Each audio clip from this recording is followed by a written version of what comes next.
welcoming on stage Marieke Kessels, and Marieke is a PhD on safety and risk management. So we're going to continue with the change management and hear about how to motivate, move and activate people. So the stage is yours. Yes, thank you. Well, I promise you I'm not going to ask you dancing. It's not about that activation, so please take a seat and then I'll start. So thank you all for coming. I hope you had a good conference so far. Let's see if this works. Yes, I'm going to start with a short video. So last year, 249 people died on our roads. What do you think would be a more acceptable number? Acceptable? 70 maybe? Probably 70. Can you send 70? Actually, this is what 70 people looks like.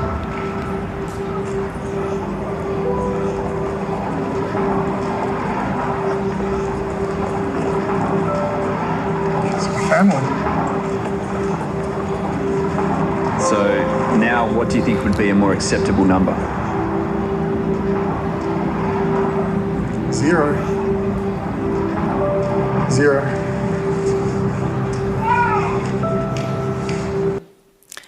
So I think this video speaks for itself. It's about making people think, about making them aware, about moving them. And that is what I think one of the most important messages of my lecture today. Because if we want to make change happening within organizations, if we want to make improvements, then it's so important that we convince people, that we move them, that we activate them. So let me introduce myself. My name is Marieke Kessels, as Erika already told. I completed my PhD on safety and risk management and did quite a lot of research and consultancy in healthcare. And currently, I'm the CEO of informele. Let me briefly introduce my company, because I'm a very proud CEO, of course, of this company. We are with over 100 people, originally from the Netherlands, and we serve over 650 customers in all kinds of industries, but primarily in healthcare and life sciences, with quality, safety, and risk management solutions. It's a software company.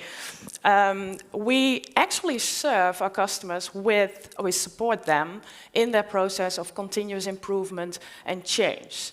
And in healthcare, we really try to help healthcare professionals in their day-to-day work.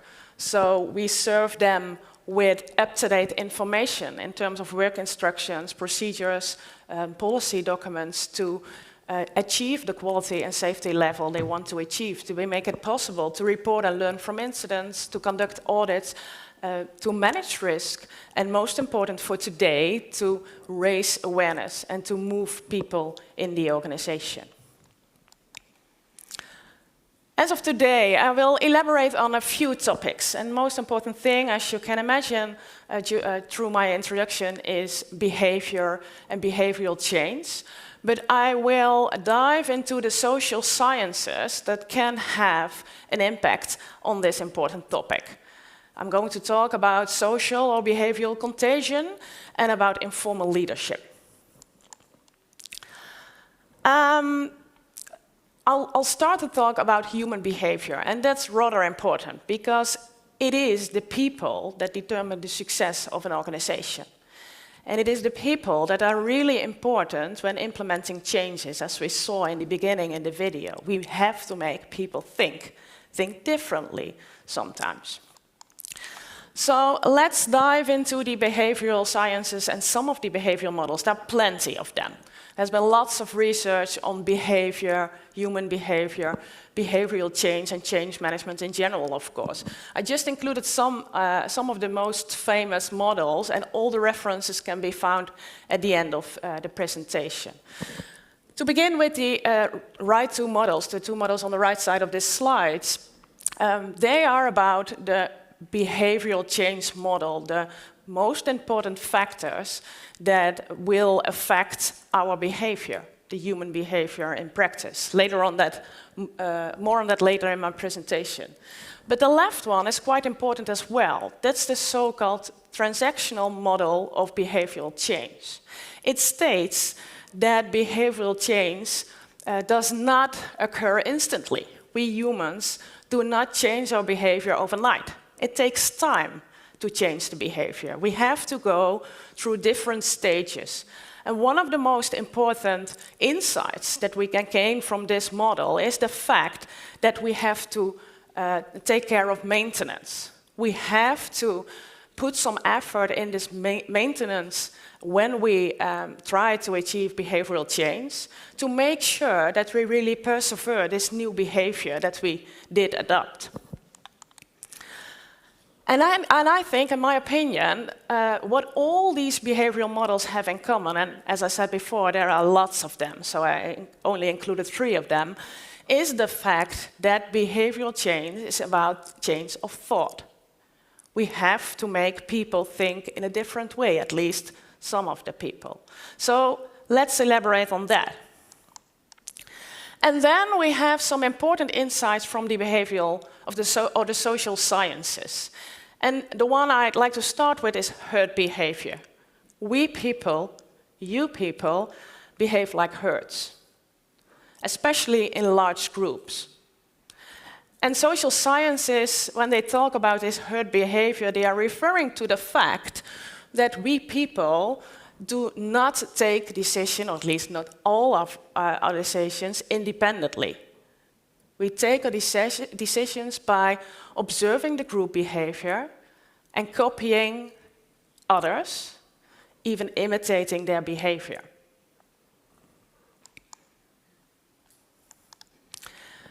And if we include this important fact of herd behavior and other social insights from the social sciences, then it's important to include that in the behavioral model as well.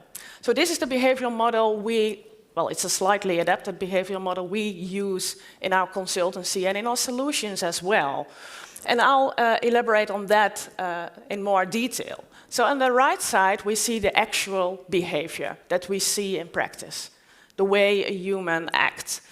And it's in all behavioral models, it's directly influenced by the intention, our willingness to act in a certain way. That's the most important factor that directly influences our behavior.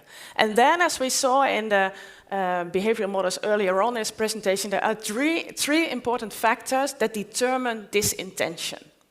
Let me illustrate them. It's about ability, about motivation, and about opportunity. With the term ability, I refer to the fact that we as humans, we should at least know what to do and how to do it. It's about knowledge. It's about skills. When I refer to motivation, it's about willingness, our drive to act in a certain way. And opportunity, that's all about resources. I must, in fact, be able to act in a certain way. I might need some certain resources to act in a certain way. So if we take a practical example like hand hygiene, when I'm talking about ability, it's about me as a nurse, for example, knowing how to wash my hands. I have to take care of the instructions that the organization provides me with, so I really need to know how to wash my hands in an effective way. If it's about motivation, I need to understand why I have to do it. What's in it for me? What's in it for the patient? I have to have the drive to wash my hands. And when it's about opportunity, it's about the physical resources and the time available to actually wash my hands. And only if these three factors are sufficiently present for me as a nurse to wash my hands, I will probably have the intention to do so and actually perform the way the organization or ourselves want to perform. But as I mentioned before, there's more. We humans, we are influenced by others. We copy each other's behavior. So that's why we included this social proof in this model. Social proof, or social contagion, as it is also called. I think it's the problem it's one of the problems or challenges when implementing changes or improvements within the organization. But it's also the solution. Let's have a deeper look at that. Well, as I said before, we copy each other's behavior, and there's really nothing we can do about it. When I was referring to the herd behavior, you might think that it only holds true in larger groups, but that's not the case. Social scientists refer to the terms social or behavioral contagion to reflect a phenomenon that we people, we change our opinions, our behavior, and even our beliefs to align them with the people around us, even in very small groups. And I think laughter is a prime example of that, and yawn too. But I have another interesting experiment which explains this behavior. This is an experience from a Dutch television program called Mindfuck. Sorry for my words. And we see 4 snapshots over here. In the first one, it's a waiting room, somewhere in a hospital pharmacy or so. And as you can see over here, there's a group of people standing. 6 out of 7, I guess, yes. People are standing up. That's because they were told to stand up once they hear a bell ringing. The lady in the pink sweater did not get that instruction, so she keeps sitting down. But after a while, as we can see in the second snapshot of this video, she also stands up. So she follows the group. And as I told you, it's a waiting room, so people are called away one after another. And then, as you can see in the third picture, the woman in the pink sweater is still by herself, but she still stands up after she hears the bell ringing. And the final one, it gets even more interesting. 2 people are coming in the waiting room, knowing nothing, and they all stand up after a while once they hear the bell ringing. They are all conditioned by the group. And afterwards, when these 3 people were asked why they stood up when they hear the bell ringing, they said like, yeah, it felt kind of strange, but I didn't even think about it. I just stood up. So here we can see that the power of the group is quite immense. When talking about topics such as quality and safety of care, information security and risk management, this phenomenon of social and behavioral contagion is quite important. As I said before, it can work for us, but it can also work against us. So when talking about risks, risk assessment, taking risks, we see that we people tend to take risks that correspond in level with the level of risk-taking that we see people around us doing. And in one of my researches in healthcare on medication safety, I saw this sort of happening because we implemented some measures to improve drug safety. And one of the well-known measures, of course, is to lock up the opiates in a special locked cabinet with keys or some kind of solution. And then, while all nurses agreed with this new procedure, after a while, some of them thought, well, it takes me too much time to get the key and to unlock the cabinet. And after a while, all nurses followed each other in this unsafe behavior. So then it's the problem in terms of behavioral change. But luckily, there are some good examples that illustrate how this phenomenon of social or behavioral contagion can really help us forward. Again, because this morning we also had a presentation, you were telling about the hotel room. I do so. I think all of you has some kind of message in the hotel room about being environmentally responsible by reusing the towels. We all know these messages. And of course it helps, but it's a very general message. It's like, please be socially responsible, please help us, please be green, please reuse your towel. So I think the towel reuse rates have been gone up after using these messages in hotel rooms. But there's some interesting, very interesting research, and as I said before, you can find complete research through the references at the end of the presentation, that states once this message is more descriptive and more personalized, like, okay, in this hotel, 40% of the people, 45% of the people tend to reuse their towels. We, as humans, are more likely to do so ourselves. And it gets even more interesting, because they did some additional research and they made these messages even more personalized.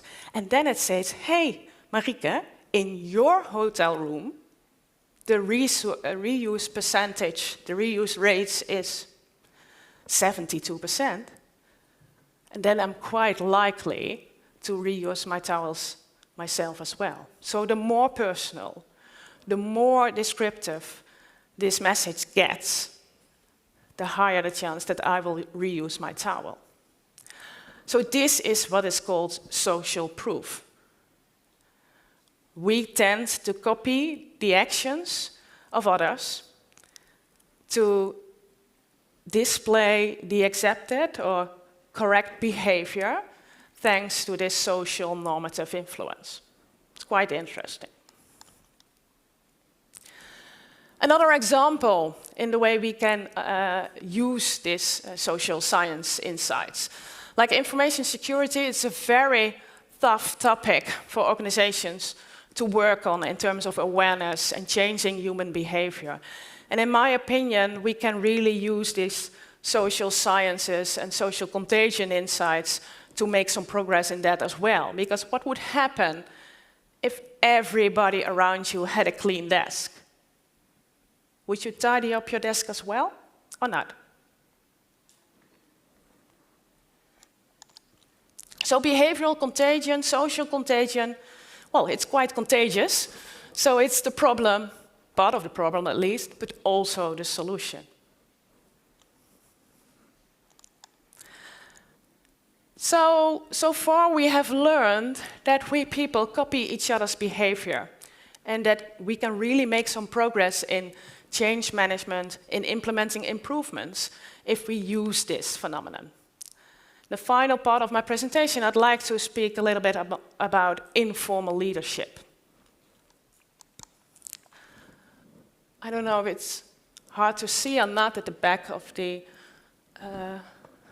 room, but as you can see over here, we have at the left side the formal organizational structure within a organization. It's scientific research, the reference is below.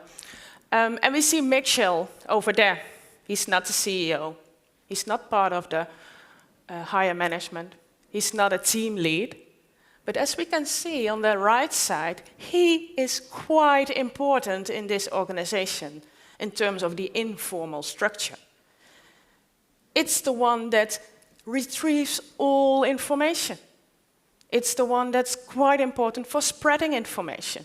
And it's the one that's quite important when implementing changes or improvements, because he has relationships with a lot of people. He can even influence them. Why this is so important, why it's so important to know the informal leaders of your organization? Because there's a huge difference between formal authority and informal power. So when we talk about authority, it's about the power, the influence you might have. But when we talk about informal power, it's about the influence you actually have within the organization. So it's the authority that you get, but it's the informal power that you really achieve by the way you act, by the way you behave, by the way you take decisions, by the relationships you have within the organization. And it is these informal leaders that are so important when implementing changes or improvements. We call this, in the scientific research, the 5% principle. If you know the improvement champions, the safety champions, the change champions within your organization, and you use them when implementing changes or innovations, then you increase the chance of a change going viral even. So it's a sort of turning point of 5% if you have these 5% of people involved, if they are the right people, of course. And they use their ways of communication, their informal power, their influence on other people, then you really can make some big progress in changing your organization. So, all relevant, I can sort of hear you think, but what if I want to reach large groups of people? Okay, then you have the 5% principle, but it can still take a lot of time. Their software can help, at least we think. So we introduced our last software module that really affects this social influence within an organization. It's possible to make campaigns quite simple but effective because they are all designed to let the power of the group work. They are all designed to be able to inform large groups of people, to convince them and to motivate them. So you can easily start a dialogue on certain topic, a discussion, and to gain an insight into what actually needs to be done to activate people even more. And it's really easy to make things clear, to tell people how it works, why people should act differently. So to summarize my key messages of today, I think it's really important to understand the fact that behavioral change is about change of thought. And I really like to stress the importance of these informal leaders, herd behavior. Please find these informal leaders in your organization and try to make the power of the group work to implement changes and let them go viral. I would love to connect, so please have a talk with me afterwards, over here or even at our booth. And should you be interested in more articles that are related to these topics, then please send me a message and then I'll provide you with them afterwards. Thank you for your attention.